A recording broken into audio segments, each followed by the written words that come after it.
Greetings everyone, Ankit this side and I welcome you all to the channel. जैसा कि आप जानते हैं कि इंडिया और अमेरिका के बीच में जो ट्रेड वॉर है वो छिड़ गई है और अमेरिका के प्रेसिडेंट डोनाल्ड ट्रंप ने इंडिया पे 25% का टैरिफ लगा दिया है। अब इसका असर लॉन्ग टर्म में इंडियन इकोनॉमी पे क्या होगा वो तो आने वाला समय ही बताएगा। मैं फिलहाल कोई ज़्यादा कमेंट नहीं करूँगा क्योंकि सिचुएशन अभी भी डेवलपिंग है, लेकिन मैं आपको दो चीज़ें क्लियर ज़रूर कर देता हूँ। पहली चीज़, ये कोई पहली बार नहीं है जब अमेरिका ने इंडिया पे किसी तरह का टैरिफ या किसी तरह का सैंक्शन लगाया हो। और दूसरा, जब भी ऐसा हुआ है हम और भी मजबूत होकर निकले हैं, इतिहास इस बात का गवाह है। इसलिए इस बार भी मुझे उम्मीद है कि हम एज अ नेशन और भी स्ट्रांग बनकर निकलेंगे। वैसे तो ये जियोपॉलिटिक्स का टॉपिक है जो मैं इस चैनल पर कवर नहीं करता हूँ, लेकिन इस तरह के इवेंट्स का असर मार्केट पर ज़रूर पड़ता है और उसको डिस्कस करना ज़रूरी है। अनसर्टेनिटी है, वॉलेटिलिटी है, मार्केट में wild up swings down swings आ रहे हैं। इन सभी की वजह से investment specially in equity markets के ऊपर बहुत सारा डिसरप्शन हमें देखने को मिलता है। एक और इन्वेस्टमेंट नेगेटिव स्विंग लेती है या बिल्कुल ही फ्लैट हो जाती है, वो भी कई सालों तक, और दूसरी ओर डर फ्रस्ट्रेशन के कारण रिडेम्पशन का भी डर बना रहता है। इसके चलते अक्सर इन्वेस्टर्स अपने आप को एक भंवर में फंसा हुआ पाते हैं।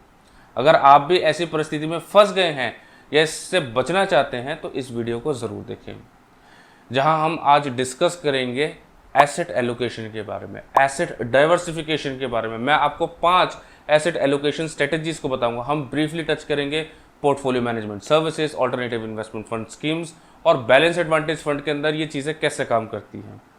इस वीडियो को पूरा देखिए क्योंकि ये वीडियो आपका बेस तैयार करेगा आने वाले वीडियो के लिए, जहां हम डिटेल में बात करेंगे हाइब्रिड म्यूचुअल फंड्स के बारे में, डायनेमिक एसेट एलोकेशन यानी बैलेंस एडवांटेज फंड्स के बारे में, मल्टी एसेट फंड्स के बारे में। और इन तीनों ही कैटेगरी के अंदर जो एसेट एलोकेशन है वो बहुत ज़्यादा इंपॉर्टेंट रोल प्ले करता है। तो इसलिए हम आज इस वीडियो के ज़रिए एसेट एलोकेशन की जो स्ट्रेटजीज है, जो बेसिक्स है, उनको जानने की कोशिश करेंगे, ताकि जब हम फ्यूचर में इस चीज़ के ऊपर फर्दर डिस्कशन करें, इक्विटी मॉडल्स के ऊपर डिस्कशन करें, तो हमें किसी तरह का कोई कन्फ्यूजन ना हो। मैं यहाँ पे एक चीज़ और ऐड करना चाहूँगा। अगर आपको ये वीडियोस हेल्पफुल लगती हैं, इन्फॉर्मेटिव लगती है, कुछ ऐड करती हैं आपकी लाइफ में, सो कंसिडर सब्सक्राइबिंग, ताकि हम भी जो है एज अ चैनल और ज़्यादा बढ़ सके। इन्वेस्टमेंट का सबसे बड़ा रूल ये है कि never put all your eggs in one basket, यानी सारा पैसा कभी भी एक जगह पे मत लगाओ, क्योंकि अगर कुछ भी गड़बड़ हो जाता है तो सालों की जो मेहनत है आपकी वो एक झटके में राख हो सकती है। आप पूरी तरीके से दिवालिया और बर्बाद भी हो सकते हैं। इस समस्या से बचने के लिए हमें अपने पैसे को अलग अलग जगह, अलग अलग एसेट क्लास के अंदर लगाना चाहिए, ताकि जो रिस्क और रिटर्न है उन दोनों का जो संतुलन है वो बना रहे। ऐसा बिल्कुल भी ना हो कि छोटी सी गिरावट ही हमें घुटनों के ऊपर ला दे। आपने देखा होगा कि भारत में गोल्ड को हमेशा एक सेफ और सिक्योर इन्वेस्टमेंट माना गया है। अक्षय तृतीया और धनतेरस जैसे अवसरों के ऊपर लोगों को प्रोत्साहित किया जाता है कि जाइए जाके गोल्ड खरीदिए।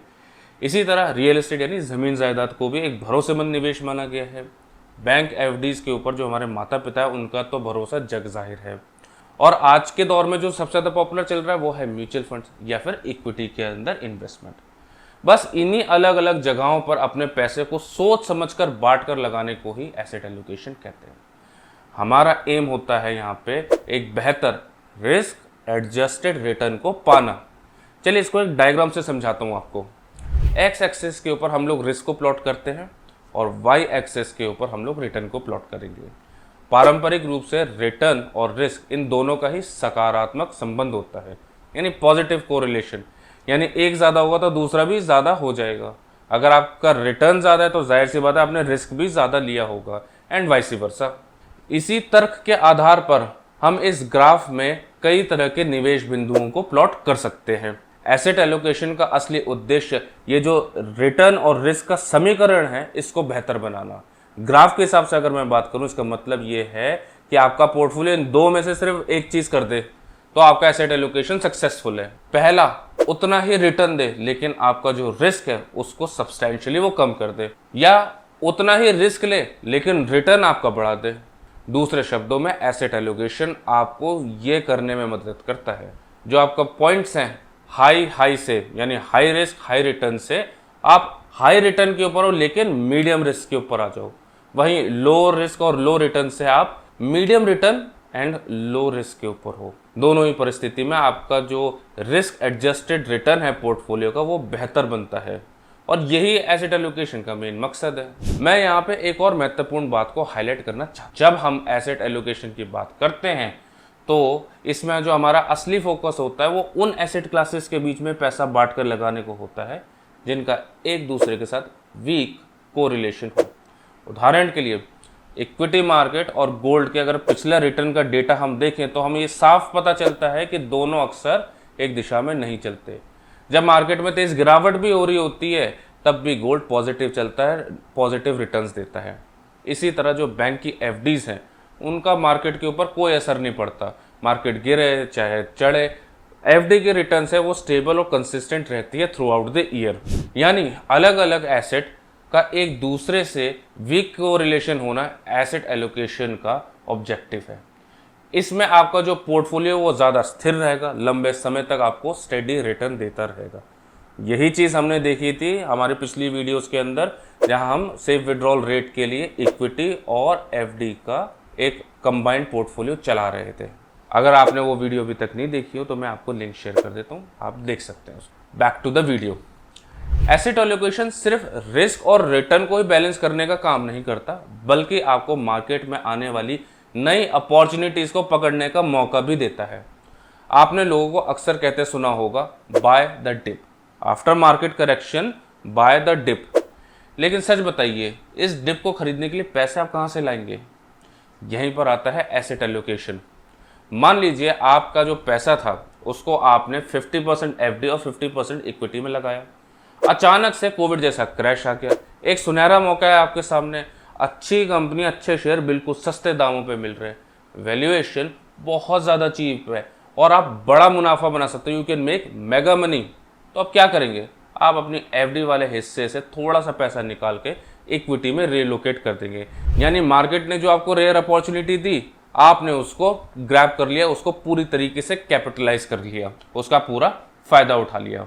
और ये सब आप कर सके सिर्फ और सिर्फ एसेट एलोकेशन के दम पर। और हाँ, रीबैलेंसिंग को आप कैसे भूल सकते हैं? जब आप एसेट एलोकेशन करते हैं तो वह आपका प्लान है और रीबैलेंसिंग उस प्लान की मेंटेनेंस है। तो रीबैलेंसिंग को बिल्कुल भी नजरअंदाज ना करें। रीबैलेंसिंग का असली उद्देश्य आपके पोर्टफोलियो को आपके तय किए हुए एसेट एलोकेशन पे बनाए रखना, ताकि जो आपका रिस्क लेवल है वो मेंटेन रहे, आप कहीं पे भी ओवर एक्सपोज ना हो जाएं अपने रिस्क के उसमें। आपको रीबैलेंसिंग तब करनी पड़ती है जब आपके पोर्टफोलियो में एक एसेट क्लास बाकी सभी से बेहतर प्रदर्शन करती है। इससे आपके तय किए हुए एसेट एलोकेशन परसेंट बिगड़ जाती है। रीबैलेंसिंग का मेन एम है पोर्टफोलियो को वापस उसी मूल एलोकेशन में लेकर आना, जिससे कि आपका रिस्क कंट्रोल में रहे। उदाहरण के लिए मान लीजिए आपके पोर्टफोलियो में 50% इक्विटी 50% डेट में बटा हुआ है। अगर मार्केट राइज करेगी, स्ट्रांग होगी, तो इक्विटी का शेयर तेजी से बढ़ेगा, 60-65% तक ये हो जाएगा, जबकि डेट का अनुपात धीरे धीरे घटता रहेगा। ऐसे में आपको इक्विटी से कुछ प्रॉफिट निकाल कर डेट के अंदर डालना होगा, ताकि आपका जो पोर्टफोलियो है वो फिर से 50-50 के अनुपात में आ जाए। यही है रीबैलेंसिंग। समस्या कहाँ आती है? अक्सर स्ट्रॉन्ग मार्केट में निवेशकों के मन में लालच आ जाता है, अरे अभी तो मार्केट और ऊपर गया है, अभी तो और ऊपर जाएगा, यहीं से मैं मल्टी बैगर रिटर्न निकाल के निकलूंगा। और यहीं लोग अपने एसेट एलोकेशन के प्लान को पूरी तरीके से भूल जाते हैं। खतरा क्या है? जब लालच हावी हो और रीबैलेंसिंग नहीं की जाती तो पोर्टफोलियो का जो रिस्क है वो अनियंत्रित हो जाता है। ऐसे में जरा सा भी मार्केट करेक्शन आए तो इन्वेस्टर्स पैनिक कर जाते हैं, और एक और मन में डर होता है कि कहीं सारा का सारा पैसा मेरे हाथ से निकल ना जाए, और दूसरी तरफ ये लालच होता है कि यार थोड़ा सा और रुक जाऊं, शायद ये रिकवर कर जाए, शायद मेरे को और रिटर्न मिल जाए। इसी खींचतान में इन्वेस्टर की जो मानसिक स्थिति है उस पर गहरा असर डलता है। इन्वेस्टर को इमोशनल टर्मोइल से गुजरना पड़ता है, और यहाँ से स्टार्ट होते हैं इम्पल्सिव डिसीजंस। जो ट्रेडिंग करते हैं वो समझ सकते हैं कि कितना डेंजरस होता है इम्पल्स ट्रेडिंग करना, रिवेंज ट्रेडिंग करना। स्थिति और भी गंभीर हो जाती है जब आपकी इन्वेस्टमेंट मैच्योरिटी के पास होती है। मान लीजिए आपने 30 साल पहले रिटायरमेंट प्लानिंग की थी, उस 30 साल में 27 साल आपके बीत चुके। आपको पता है कि अगर मार्केट हल्का से भी डिप डाइव लेती है तो आपके पास इतना टाइम नहीं कि आप रिकवर कर सके। सिर्फ 3 साल बाद आपको इस पैसे के ऊपर रिटायरमेंट शुरू करनी होगी, और आने वाली ज़िंदगी आपको इसी पोर्टफोलियो के ऊपर बितानी, इसी पे आपको निर्भर है।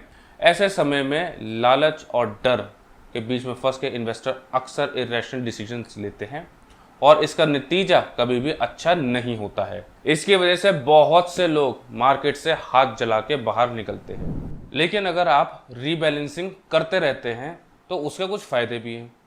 इस प्रक्रिया में आप अपने पोर्टफोलियो के साथ समय बिताते हैं, उसके चलते आप उसकी चाल ढाल को बेहतर तरीके से समझ लेते हैं और समय के साथ उसमें जो डेटा बैक्ड कन्विक्शन है वो आप विकसित कर लेते हैं। यही कन्विक्शन आपकी मदद करता है जब भी मार्केट के अंदर करेक्शन होता है, आपको सेल्फ डाउट में जाने से बचाता है और आपको अपने इन्वेस्टमेंट्स को होल्ड करने के अंदर हेल्प करता है। अब बात आती है एसेट एलोकेशन की, तो लोग अक्सर कहते हैं कि अपने इन्वेस्टमेंट्स को डाइवर्सिफाई करो।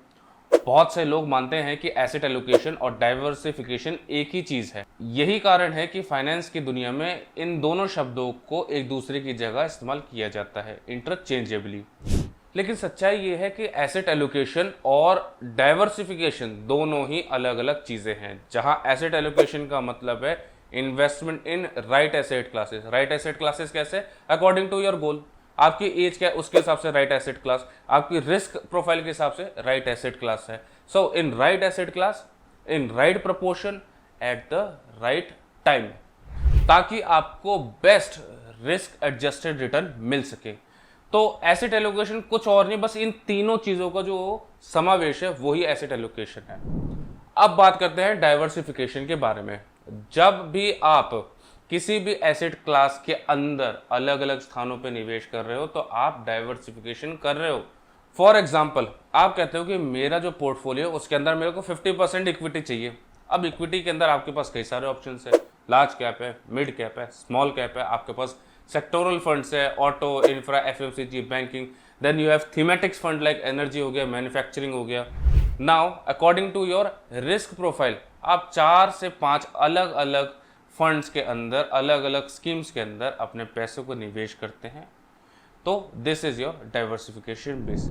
सो asset allocation is your broad term कि कितना पैसा किस एसेट में किस समय के ऊपर आपको किस प्रपोर्शन में लगाना है। और डाइवर्सिफिकेशन का मतलब हो गया कि उस पर्टिकुलर एसेट क्लास के अंदर मेरा पैसा कहाँ कहाँ लगेगा ताकि जो मेरा इन्वेस्टमेंट रिस्क है उसको मैं स्प्रेड कर सकूँ। So I hope you have a good understanding. चलिए अब बात करते हैं स्ट्रेटेजीज पर और देखते हैं कि जो भी हमने अभी तक सीखा वह प्रैक्टिकल में कैसे अप्लाई होता है। एसेट एलोकेशन को लेके 5 स्ट्रेटेजीज के ऊपर डिस्कस करूंगा। हर स्ट्रेटेजीज की स्ट्रेंथ और उनकी वीकनेस क्या है इन दोनों के ऊपर मैं डिस्कस करूंगा। जो पहली और सबसे सिंपल एसेट एलोकेशन स्ट्रेटेजी है वो बेस्ड है इन्वेस्टर की एज के ऊपर। सरल शब्दों में कहूं कि इक्विटी का एलोकेशन आपके पोर्टफोलियो में कितना होना चाहिए उसको जानने के लिए 100 में से अपनी जो उम्र है उसको माइनस कर दीजिए। उदाहरण के लिए अगर आपकी उम्र 30 साल है तो इस स्ट्रेटेजी के मुताबिक आपका जो एसेट एलोकेशन है इक्विटी के अंदर दैट वुड बी 100 माइनस 30 यानी 70% होगा। 70% इक्विटी में रखिए और 30% आप अपना पैसा डेट के अंदर रखिए। अगर किसी की एज 40 है तो 60% इक्विटी और 40% डेट हो जाएगा। किसी की एज 70 है तो 30% इक्विटी हो जाएगा और 70% डेट हो जाएगा। इस तरह की स्ट्रेटेजी हमें नेशनल पेंशन स्कीम में भी देखने को मिलती है। वहाँ पे इसको ऑटो चॉइस ऑप्शन कहते हैं। इसमें आपकी एज के अकॉर्डिंग एसेट एलोकेशन चेंज होता है। Now on the face of it ये जो स्ट्रेटेजी है बिल्कुल सिंपल है। आपको किसी तरह की फाइनेंशियल नॉलेज नहीं चाहिए इसको समझने के लिए। सिंपल टू ट्रैक है, सिंपल टू इम्प्लीमेंट है, लेकिन इसके अंदर बहुत बड़ी कमी भी है। पहली बात और जो सबसे बड़ी बात है कि इसमें हम एजम्पशन कर रहे हैं कि वन साइज फिट ऑल। हर व्यक्ति एक जैसा नहीं होता। व्यक्ति का रिस्क टॉलरेंस अलग होता है। हर व्यक्ति की इन्वेस्टमेंट की नीड अलग होती है। उसका जो टाइमलाइन जिसके साथ वो वर्क कर रहा है वो अलग होता है। यह स्ट्रेटेजी इसमें से किसी भी चीज़ को अकाउंट नहीं करती है। ना ये स्ट्रेटेजी किसी भी व्यक्ति की इनकम और लायबिलिटीज़ को समझती है और ना ही ये स्ट्रेटेजी मार्केट के बदलते हुए हालातों के साथ अडेप्ट करती है। ना ये कोई भी स्ट्रिक्ट और साइंटिफिक मेथोडोलॉजी से डिज़ाइन स्ट्रेटेजी है। निवेश की दुनिया का एक पुराना नियम है, रास्ता तय करने से पहले मंजिल और सफ़र की परिस्थितियों को समझ लो। और यही सोच हमें लेकर आती है हमारी दूसरी स्ट्रेटेजी के ऊपर जो है स्टैटिक एसेट एलोकेशन।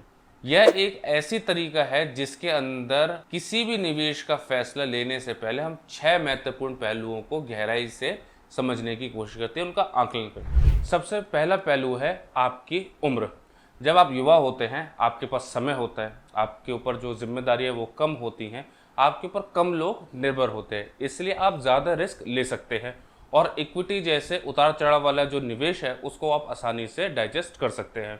लेकिन जैसे जैसे आपकी उम्र बढ़ती है, आपकी जिम्मेदारियाँ बढ़ती हैं, आपके ऊपर जो लोग हैं वो ज़्यादा डिपेंडेंट लोग होते हैं, उनकी संख्या बढ़ती है, वैसे वैसे जो आपकी रिस्क बेयरिंग कैपेसिटी है वो रिड्यूस होती जाती है। यही वजह है कि उम्र के साथ आपको इक्विटी से धीरे धीरे गोल्ड, बॉन्ड्स या अन्य जो है ना निवेशों की तरफ बढ़ना चाहिए। दूसरा पहलू है आपके लक्ष्य तक का समय। आप किस टाइम होराइजन के साथ काम कर रहे हैं। मान लीजिए कि आपकी उम्र अभी 30 साल की है और आपको रिटायरमेंट के लिए 30 साल बाद पैसा चाहिए। यहाँ पे लंबा समय होने की वजह से आप इक्विटी के अंदर निवेश कर सकते हैं, क्योंकि अगर मार्केट में कुछ भी ऊंच नीच हुआ, कुछ भी गिरावट वगैरह हुई तो आपके पास रिकवरी के लिए पूरा समय है। लेकिन अगर आपका लक्ष्य 5-7 साल बाद का है, जैसे कि आपको मकान खरीदना है, बच्चों की पढ़ाई या फिर खुद का बिजनेस शुरू करना है, तो केवल और केवल इक्विटी के ऊपर निर्भर रहना खतरनाक हो सकता है। इस स्थिति में आपको डेट, बॉन्ड और गोल्ड जैसे स्थिर विकल्पों को शामिल करना होगा। तीसरी बात, जो आपका एसेट एलोकेशन होगा वो हर लक्ष्य के लिए, हर गोल के लिए अलग होगा। गोल स्पेसिफिक एलोकेशन होगा, जैसे कि रिटायरमेंट प्लानिंग हो गई, बच्चों की पढ़ाई हो गई, शादी हो गई, घर खरीदना। हर लक्ष्य की अवधि अलग है, उसकी ज़रूरतें अलग हैं। अगर आप सभी लक्ष्यों को एक ही बास्केट में डालकर एक जैसा एसेट एलोकेशन कर देंगे तो सबसे बड़ी गलती होगी। हर लक्ष्य के लिए अलग रणनीति बनानी ज़रूरी है। जो चौथा पहलू है, आपके ऊपर कितने लोग निर्भर है। How many people are dependent on you. क्योंकि जितनी संख्या ये बढ़ती है उतना जो आपका रिस्क बेयरिंग कैपेसिटी है वो नीचे आती जाती है। पांचवा पहलू है इनकम स्टेबिलिटी। अगर आपकी आय नियमित और सुरक्षित है तो आप थोड़ा ज़्यादा रिस्क भी ले सकते हैं। लेकिन अगर आपकी जो आय है वो अस्थिर है, यानी आपको नहीं पता कि अगले महीने कितना पैसा आएगा और कब आएगा, तो आपका जो निवेश है इस परिस्थिति के अंदर आपको प्राथमिकता देनी चाहिए फॉर कंजर्वेटिव अप्रोच। छठी और आखिरी चीज़ है रिस्क प्रोफाइल, जहां हम इन्वेस्टर को conservative, balanced, growth oriented, aggressive, इन जैसी जो कैटेगरीज है इनके अंदर डालते हैं। आमतौर पर निवेशकों को इन श्रेणियों में बांटकर उनके हिसाब से एसेट एलोकेशन को तय किया जाता है। लेकिन यहाँ पे एक अहम बात समझनी ज़रूरी है, रिस्क प्रोफाइल स्थिर नहीं होती। यह समय, लक्ष्य, परिस्थितियों के साथ बदलती है। उदाहरण के लिए मान लीजिए कोई व्यक्ति 30 साल की उम्र में रिटायरमेंट प्लानिंग शुरू करता है, तब उसके पास लंबा समय होता है क्योंकि 30 साल बाद उसकी रिटायरमेंट है, इसलिए वह इक्विटी में अग्रेसिवली इन्वेस्ट कर सकता है, अग्रेसिव निवेश कर सकता है। लेकिन यही व्यक्ति जब 55-57 साल की उम्र के पास पहुंचेगा तब परिस्थितियां बदल जाएंगी। अब अगर मार्केट क्रैश हो जाए तो उसके पास इतना टाइम नहीं है कि वो रिकवर कर सके, क्योंकि अगले 3 से 5 साल में उसको इसी पैसे के ऊपर अपनी बाकी की ज़िंदगी चलानी है। इसलिए जो व्यक्ति पहले अग्रेसिव इन्वेस्टर था इन हिज 30s, वह लक्ष्य के पास और परिस्थितियों के बदलते और समय के बदलते के साथ ही धीरे धीरे कंजर्वेटिव प्रोफाइल की तरफ आ गया। सरल शब्दों में कहूँ तो रिस्क प्रोफाइल एक चलती हुई रेखा है, कोई पत्थर की लकीर नहीं है। हमारी जो तीसरी स्ट्रेटेजी है वो बेस्ड है कॉन्सेप्ट ऑफ कोर पोर्टफोलियो और सैटेलाइट पोर्टफोलियो के ऊपर। कोर पोर्टफोलियो यह आपके निवेश की रीढ़ है। यहाँ आप अपनी संपत्ति का बड़ा हिस्सा रखते हैं, जैसे 80% लगभग। इसका जो फोकस होता है वो होता है स्टेबिलिटी, वो होता है स्टेबल रिटर्न्स, कंसिस्टेंट रिटर्न्स। इसमें आप इक्विटी, डेट, गोल्ड और अन्य इन्वेस्टमेंट्स के अंदर डाइवर्सिफाई रखते हैं अपने पोर्टफोलियो को, और आपका टारगेट रहता है कि मेरे को 10-12% सालाना रिटर्न मिल जाए। यह हिस्सा मार्केट के उतार चढ़ाव में भी स्टेबल बना रहता है और इसी वजह से यह आपको मैक्सिमम पीस देगा in the volatile situations. Satellite portfolio यह आपके पोर्टफोलियो के वह हिस्से हैं जहां आप high conviction, high risk investments रखते हैं ताकि ज़्यादा अल्फा जनरेट किया जा सके। इसमें हो सकता है कि आपने कोई अनकन्वेंशनल आइडिया जो है टेस्ट किया हो, आपने कोई सेक्टोरल फंड, कोई थीमेटिक फंड लिया हो जो कि बहुत ज़्यादा हाईली वॉलेटाइल, बहुत ज़्यादा रिस्की हो, या फिर आपने किसी तरह की कोई कॉन्ट्रा बेट ली हो। इसका उद्देश्य सीधा सीधा है कि आपको ज़्यादा अल्फा जनरेट करना है, लेकिन इसके कारण जो वॉलेटिलिटी है वो भी आपकी हाई रहती है। और जैसे जैसे आपकी जो इन्वेस्टमेंट है इस सैटेलाइट पोर्टफोलियो में वो मैच्योरिटी की तरफ पहुंचती है, आप धीरे धीरे प्रॉफिट बुक करके उस प्रॉफिट को मूव करते हैं अपने कोर पोर्टफोलियो की तरफ, ताकि वहां पे फिर से एक स्टेबल जो है ना रिटर्न जनरेट की जा सके जो आपने पैसा अर्जित किया है। इस स्ट्रैटेजी का सबसे बड़ा फायदा ये है कि जो हाई रिस्क इन्वेस्टमेंट है और जो आपकी स्टेबल इन्वेस्टमेंट है, इन दोनों को ही ये अलग अलग रखता है। इसका मतलब ये है कि आपको बिल्कुल स्पष्ट रहता है हर वक्त कि आपका पोर्टफोलियो में जो वॉलेटिलिटी आ रही है, जो उतार चढ़ाव आ रहा है, वो किस हिस्से से आता है। जब मार्केट में तेज गिरावट हो या उछाल आता है तो अक्सर जो इन्वेस्टर्स होते हैं ना वो कंफ्यूज हो जाते हैं कि मेरा पोर्टफोलियो की वैल्यू इतनी ज़्यादा अप एंड डाउन क्यों हो रही है, क्या जो है पेन पॉइंट है मेरा। और यहीं पे ये जो स्ट्रेटेजी है, क्योंकि इन दोनों चीज़ों को अलग रखती है, तो आप जो अपना पेन पॉइंट है उसको पिन पॉइंट करने के अंदर बिल्कुल केपेबल रहते हैं at all the times without any confusion. दूसरा, क्योंकि जो आपका सैटेलाइट पोर्टफोलियो है वो आपका जो कोर पोर्टफोलियो है उसकी तुलना में बहुत ज़्यादा छोटा होता है, इसलिए जो वॉलेटिलिटी का असर है वो भी बहुत ज़्यादा सीमित हो जाता है। मार्केट के झटके आपकी नींद नहीं उड़ाते। हमारी चौथी एसेट एलोकेशन स्ट्रेटेजी है रिस्क प्रोफाइल के ऊपर बेस, जहां पर हम इन्वेस्टर को उसके रिस्क टॉलरेंस के हिसाब से 5 अलग कैटेगरी के अंदर डिवाइड करते हैं। ये 5 कैटेगरी कौन सी है? पहला है कंजर्वेटिव, दूसरा है इनकम, तीसरा है बैलेंस्ड, चौथा है ग्रोथ और पांचवा है एग्रेसिव। इन पांचों कैटेगरी के अंदर जो हमारा रिस्क और रिटर्न का प्रोफाइल है ये टोटली अलग रहता है। जैसा कि एक कंजर्वेटिव इन्वेस्टर के पोर्टफोलियो में जो इक्विटी का जो है एक्सपोजर होगा वो ज़्यादा से ज़्यादा 10% होगा, वहीं 80% वो बॉन्ड पे होगा और 10% वो गोल्ड के पास अपना रखेगा। जैसे जैसे हमारा रिस्क टॉलरेंस बढ़ता है वैसे वैसे हम इनकम की तरफ, बैलेंस की तरफ, ग्रोथ की तरफ या एग्रेसिव की तरफ आते हैं। वैसे वैसे जो हमारा इक्विटी का शेयर है पोर्टफोलियो में वो भी बढ़ता रहता है, 25%, 45%, 60%, 75%। और साथ ही साथ जो हमारा डेट के ऊपर जो डिपेंडेंस है वो भी नीचे आती रहती है। जहां कंजर्वेटिव के पास 80% पैसा बॉन्ड में होता है, वहीं एक अग्रेसिव इन्वेस्टर सिर्फ और सिर्फ 10% ही एलोकेट करता है टुवर्ड्स डेट। नाउ ऑब्वियसली जो एसेट एलोकेशन है ये टोटली डिपेंड करता है upon you as a person कि आपका क्या इन्वेस्टिंग स्टाइल है, आपकी क्या रिक्वायरमेंट्स है, क्या नीड्स है, क्या रिस्क टॉलरेंस है, क्या प्रेफरेंस है, ये टोटली इसके ऊपर डिपेंड करता है।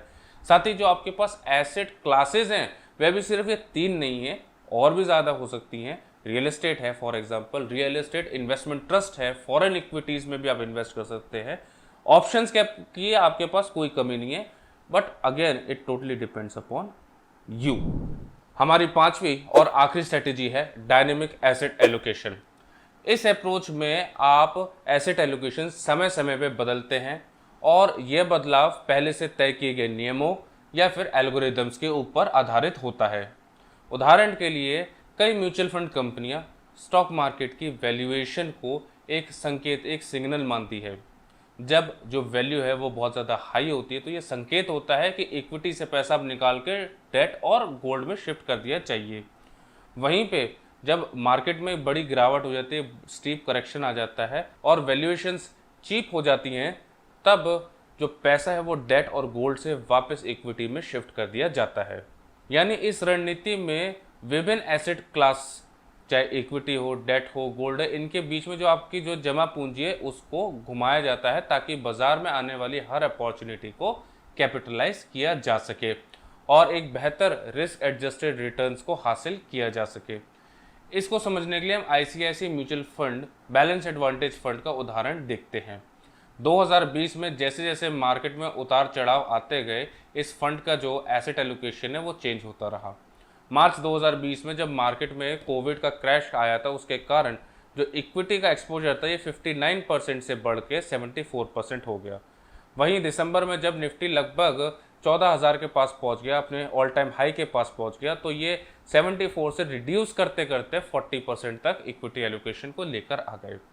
डायनेमिक एसेट एलोकेशन सिर्फ बैलेंस एडवांटेज फंड तक ही सीमित नहीं है, यहाँ तक कि पोर्टफोलियो मैनेजमेंट सर्विसेज और ऑल्टरनेटिव इन्वेस्टमेंट फंड्स के अंदर भी इस स्ट्रेटेजी को देखने को हमें मिलता है। उदाहरण के लिए कुछ alternative investment funds asset allocation के तौर पे 50% इक्विटी में रखते हैं, 30% डेट में, और जो 20% है उसको डेरिवेटिव्स के अंदर स्विच कर देते हैं। क्योंकि डेरिवेटिव्स एक लेवरेज जो है प्रोडक्ट है, 5 गुना तक की लेवरेज देता है, इसलिए जो उनका इक्विटी एक्सपोजर है 50% से बढ़ के 150% हो जाता है। And again depending upon the market cycle allocation change होता रहता है। लेकिन इतना जो हाई रिस्क स्ट्रेटेजी है, इसको यूज़ करने से पहले आपको अच्छा खासा अनुभव होना चाहिए, आपकी स्किल्स बहुत ज़्यादा स्ट्रांग होनी चाहिए। इसलिए let's leave this to the professional, but yes, portfolio management services या फिर ऑल्टरनेटिव इन्वेस्टमेंट फंड्स के अंदर इस तरह की जो स्ट्रेटेजी है उनका इस्तेमाल किया जाता है, जहाँ पे लॉन्ग शॉर्ट पोजीशंस बनाई जाती हैं ताकि जो है मार्केट की जो अपॉर्चुनिटीज़ है उनको बेहतर तरीके से ग्रैब किया जा सके। इसी वजह से वो लोग ज़्यादा अल्फा जनरेट करते हैं, बट देन अगेन उनका जो रिस्क होता है, उनके जो टिकट साइज होता है वो भी बहुत ज़्यादा हाई होता है। तो दोस्तों, ये 5 प्रमुख एसेट एलोकेशन स्ट्रेटेजीज थी। अब आइए कुछ और महत्वपूर्ण बातों के ऊपर गौर करते हैं जो कि आपको निवेश में मदद करेगी। एसेट एलोकेशन आपकी निवेश की बैकबोन है। एसेट एलोकेशन आपके निवेश की बैकबोन है, इसे हल्के में बिल्कुल ना लें। अगर आपने अभी तक अपने पोर्टफोलियो में सही एसेट एलोकेशन पर ध्यान नहीं दिया है तो अभी भी समय है। रिकंसिडर योर इन्वेस्टमेंट डिसीजंस, दोबारा से एनालाइज कीजिए और रिकंसिडर कीजिए। सही एसेट एलोकेशन आपको मार्केट की जो रेयर अपॉर्चुनिटीज है उनको पकड़ने की पोजीशन में लाता है। ध्यान रखें, 90% ऑफ द समय मार्केट में सिर्फ और सिर्फ नॉर्मल रिटर्न्स मिलते हैं, लेकिन वो बाकी 10% अपॉर्चुनिटीज़ होती है, 10% ऑफ द टाइम जब पैनिक क्रैश इन सभी की वजह से वैल्यूएशन चीप होती है और मेगा रिटर्न्स आप जनरेट कर सकते हैं।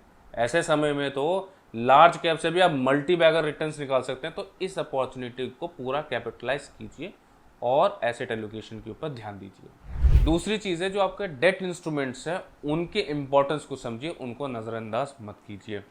कई बार क्या होता है कि निवेशक जो है, जो फिक्स्ड इनकम एसेट्स हैं उनको कम रिटर्न वाला मानकर उसको टोटली नज़रअंदाज कर देते हैं, जबकि हर स्टडी में यही पाया गया है कि एक बैलेंस पोर्टफोलियो जिसमें इक्विटी और डेट दोनों ही सही मात्रा के अंदर हो, वो सबसे ज़्यादा क्षमता रखता है सबसे ज़्यादा रिटर्न देने की, सबसे बेहतर टर्मिनल वैल्यू देने की, सबसे स्टेबल रिटर्न देने की। तो इस चीज़ को बिल्कुल भी नज़रअंदाज मत कीजिए। हमने जो सेफ विड्रॉल रेट वाली जो वीडियो थी, हमारी 3 वीडियो की सीरीज, हमने उसमें यही देखा कि जब भी हम डेट इंस्ट्रूमेंट्स को अपने पोर्टफोलियो में ऐड करते थे तभी जो हमें रिजल्ट्स है वो बेस्ट देखने को मिलते थे।